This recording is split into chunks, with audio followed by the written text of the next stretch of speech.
नमस्कार, आप देख रहे हैं एमएस टीवी और मैं हूं आपके साथ कंचन। आइए नजर डालते हैं उत्तराखंड की कुछ खास खबरों पर। जनपद पौड़ी के पोखड़ा से दुखद खबर, एक छोटी बच्ची को गुलदार ने निवाला बनाया। बीते कई दिनों से जनपद पौड़ी के चौबट्टा खाल विधानसभा क्षेत्र के पोखड़ा ब्लॉक में गुलदार का आतंक छा रखा है। वहीं पशुओं और कई इंसानों को निवाला बना रहा है। आज चौबट्टा खाल विधानसभा के पोखड़ा ब्लॉक के श्रीकोट गांव के जितेंद्र सिंह की 4 वर्षीय पुत्री को गुलदार आंगन से उठा लिया गया, जिसकी काफी खोजबीन के बाद डेड बॉडी मिली है। स्थानीय सामाजिक कार्यकर्ता पूर्व ब्लॉक प्रमुख सुरेंद्र रावत ने वन विभाग से इस आदमखोर गुलदार को मारने की मांग की है। जैसे कि अभी खबर आई है कि विकासखंड पोखड़ा के अंतर्गत ग्राम सिरकोट में भाई जितेंद्र की लड़की जो 4 साल की थी, रिया, उसको जो है बाघ ने अपना निवाला बनाया है और लड़की की ऑन स्पॉट जो है वहाँ पे डेथ हुई है, और जो बहुत ही दुखद है। मेरा जो है शासन प्रशासन से निवेदन है कि लगातार जो आए दिन कुछ दिन पहले सतपुली में हुई थी, लगातार जो है जो बाघ की घटनाएं बढ़ रही हैं, तो शासन प्रशासन को चाहिए कि वो जो है फॉरेस्ट डिपार्टमेंट को जो है अलर्ट करे और जगह जगह जो है अपनी टीमें भेजें, और तब जाके जो है कुछ हो पाएगा। प्रदेश भर में कहीं बादल तो कहीं बारिश का दौर जारी है। अगले 2 दिनों यानी 14 सितंबर तक पहाड़ी क्षेत्रों के साथ ही देहरादून में भी ऑरेंज अलर्ट जारी किया गया है। मौसम विभाग निदेशक चंद्र सिंह तोमर ने बताया कि प्रदेश में 16 सितंबर तक कहीं भारी तो कहीं मध्यम वर्षा जारी होगी। उन्होंने बताया कि चमोली, रुद्रप्रयाग, देहरादून, टिहरी में गर्जन के साथ तेज बारिश होगी। साथ ही सीएम तोमर ने कहा कि 14 से 16 सितंबर तक प्रदेश में येलो अलर्ट रखा गया है। मौसम को देखते हुए लोगों को यात्रा के दौरान एहतियात बरतने की जरूरत है, क्योंकि बारिश होने से कहीं कहीं पहाड़ी क्षेत्रों में भूस्खलन होने की भी संभावना बनी रहती है। घंटे के दौरान भी हमारे को भारी से अति भारी वर्षा जो है कुमाऊं मंडल में प्राप्त हुई है। जैसे शामा में 128 मिलीमीटर बारिश भी रिकॉर्ड हुई है। तो मेन जो अभी बारिश का दौर चल रहा है, कल से रात से जो शुरू हुआ है वो कुमाऊं की चल रहा है, और अभी ये हमारे इधर बाकी जिलों में भी इधर उत्तराखंड जनपद काफ़ी सारे जो हमारे ये जनपद है, जैसे कि पौड़ी हो गया और रुद्रप्रयाग जिले, उधर भी चमोली में इधर एंटर कर रहा है। रुड़की सिविल अस्पताल के सामने द्वारका एनक्लेव में एक शातिर चोर आया और बाइक को निशाना बनाया। तभी कुछ लोगों ने बाइक चोरी करते हुए चोर को देख लिया। चोर मौका पाकर भाग निकला, लेकिन लोगों ने पीछा करके पकड़ लिया और जमकर धुनाई कर दी। चोर पकड़े जाने की जानकारी मिलते ही थोड़ी देर में ही मार्केट के लोगों की भीड़ जुड़ गई।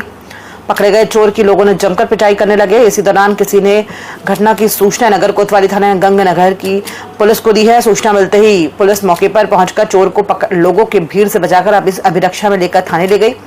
हरिद्वार जिले के रुड़की में बाइक चोरी कर रहे एक युवक को लोगों ने रंगे हाथों पकड़ लिया, जिसके बाद मौके पर जुटी भीड़ ने युवक को जमकर पीटा। कितनी बार चोरी करी है? पहली बार। क्या नाम है? कहाँ के रहने वाले हैं? अच्छा, कितनी बार चोरी करी? इसे ईमानदारी से बताया। अच्छा, पहली बार। यहाँ किसने बताया चोरी के लिए? किसी ने नहीं। अपने आप चोरी कर रहे हैं? ऐसा तो नहीं तू पहली बार चोरी कर रहा? रामनगर में कैसे आया था? नहीं बस्ती।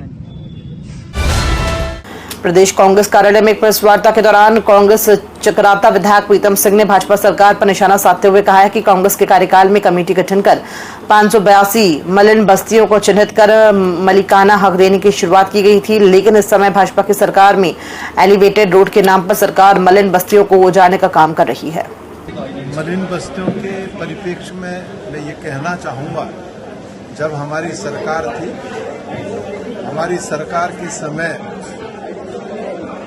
एक कमेटी का गठन किया गया था और उसमें 582 मलिन बस्तियों को चिन्हित किया गया था और उन मलिन बस्तियों को मालिकाना हक देने की शुरुआत भी हमारी सरकार ने प्रारंभ किया। लेकिन उसके बाद मलिन बस्तियों के साथ जिस तरीके से सरकार लगातार घोर उपेक्षा करने का काम कर रही है, मलिन बस्तियों में भय का वातावरण जो है बनाने का काम कर रही है, लाल निशान लगा करके लोग आज डरे हुए हैं, सहमे हुए हैं, तो निश्चित रूप से कांग्रेस ने विधानसभा के माध्यम से कानून भी बनाया था कि हम मलिन बस्तियों को मालिकाना हक देने का काम करेंगे। उसको भी जो है सरकार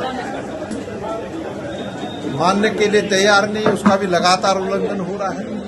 जिस पर पलटवार करते हुए भाजपा विधायक विनोद चमोली ने कहा कि कोई मलिन बस्तियां नहीं उजाड़ी जा रही हैं। देहरादून में एलिवेटेड रोड की आवश्यकता है। इस प्रस्ताव से लगभग 3000 से अधिक प्रवास प्रभावित हो रहे हैं, लेकिन सरकार उनको विस्थापित करने का कार्य भी करेगी, जिससे कहा जा सकता है कि उजाड़ने का नहीं बल्कि बसाने का कार्य सरकार द्वारा किया जा रहा है।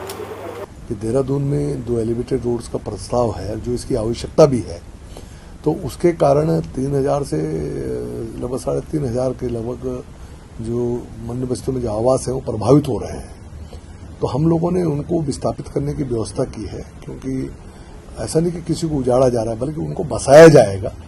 और उसके बाद उनको ये भी समझ में आना चाहिए कि मरीन बस्ती में लगभग 50,000 परिवार रहते हैं, 50,000 मकान हैं, तो 47,000 मकानों को बचाने का काम भी भारतीय जनता पार्टी साथ साथ कर रही है। कैबिनेट मंत्री गणेश जोशी ने शनिवार को कैंप कार्यालय में सिंचाई विभाग के अधिकारियों के साथ बैठक कर मसूरी विधानसभा क्षेत्र में चल रहे विकास कार्यों की प्रगति की समीक्षा की। बैठक के दौरान काबीना मंत्री ने अधिकारियों को निर्देशित किया कि विधानसभा क्षेत्र में चल रहे सभी निर्माण कार्य निर्धारित समय सीमा के भीतर पूरे किए जाएं। उन्होंने कहा कि जो कार्य अभी लंबित हैं उन्हें प्राथमिकता से पूर्ण किया जाए। मंत्री ने विशेष रूप से नीलकंठ विहार, डोभालवाला, सालावाला, खाला गांव और दून विहार जैसे क्षेत्रों में जल निकासी व्यवस्था, सुरक्षा दीवारों और आरसीसी पाइप से जुड़े बाढ़ सुरक्षा कार्यों को तेजी से पूरा करने के सख्त निर्देश दिए। साथ ही मुख्यमंत्री घोषणा के अंतर्गत स्वीकृत सेरकी, सिल्ला, मजदावाला आदि क्षेत्रों के विकास कार्यों को भी प्राथमिकता पर पूर्ण करने पर बल दिया गया। क्योंकि पिछली वर्ष आपदा से जो हमारा बादल नदी का क्षेत्र है बहुत नुकसान हुआ था, वहाँ से लोगों को शिफ्ट करना पड़ा बोठा में, और उनके जो प्राक्कलन गए थे उसमें मुख्यमंत्री की घोषणा भी है, वो नहीं हो पाए थे। और वो अन्य जो विधानसभा क्षेत्र के काम हैं उनको लेकर एक बैठक हुई, और हमने कहा कि जो ये काम हैं एक समय सीमा में पूरे हों। उसमें विभाग के एचओडी व अन्य सारे लोग यहाँ पर थे, और मुझे पूरा भरोसा है कि एक और दूसरा जो देवी आपदा के काम है, क्योंकि मैंने कहा इस बार जो है बारिश बहुत ज़्यादा हुई है और जगह जगह कटाव व लोगों का नुकसान हुआ है, तो उसको समय से पूरा करने को मैंने निर्देशित किया है। उत्तराखंड में आई आपदा से निपटने को लेकर केंद्र सरकार उत्तराखंड को लगातार सहायता पहुंचा रही है, और इसी क्रम में केंद्र की ओर से एसडीआरएफ फंड यानी स्टेट डिजास्टर रैपिड फंड के माध्यम से 455 करोड़ रुपए उत्तराखंड को दिए गए हैं, जिसको लेकर आपदा सचिव उत्तराखंड विनोद कुमार सुमन ने कहा कि ये फंड उत्तराखंड राज्य को मार्च महीने में दिया जाना था, लेकिन राज्य में आई आपदा को देखते हुए ये फंड पहले ही रिलीज किया जा चुका है। इससे उत्तराखंड में आई आपदा के बाद पुनर्वास व राहत कार्य में काफी मदद मिलेगी। वहीं उत्तराखंड में मौसम को लेकर जारी येलो और ऑरेंज अलर्ट को देखते हुए उन्होंने कहा कि ऑरेंज अलर्ट वाले जिलों को अलर्ट मोड पर रहने को कहा गया है। जिला प्रशासन को विशेष सावधानी बरतने को कहा गया है, जिससे किसी भी आपदा की स्थिति से बेहतर तरीके से निपटा जा सके।